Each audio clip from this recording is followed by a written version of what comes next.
the duodenum with pancreas. The convexity of the duodenum lies right and the concave border attached to the head of the pancreas. Then anterior of the duodenum. Portal vein dekhai de. Portal vein. This is the portal vein and this is the splenic vein. Portal vein, bhalo kore tul. Portal vein and this is the splenic vein. This is pancreas.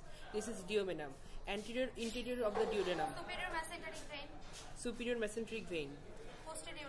Posteriorly থাকবে and এটা হলো inferior vena cava.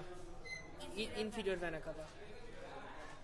and এটাতে interior-এ থাকবে পুরাটাতে plica circularis and এটা major duodenal papilla, ভিতরে ছোট্ট একটা বিন্দুর মতো এই যে minor duodenal papilla, and then plica longitudinalis and plica semicircularis এই যে এটার উপরে থাকবে, এটাকে বলা হয় monk hood.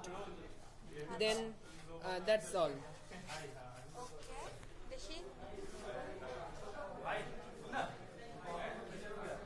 এটা হচ্ছে superior mesenteric vein আর হচ্ছে এটা pancreas, এটা inferior vena cava and splenic vein, portal vein. Portal vein কি দিয়ে ফর্ম হয়? splenic vein and superior mesenteric vein.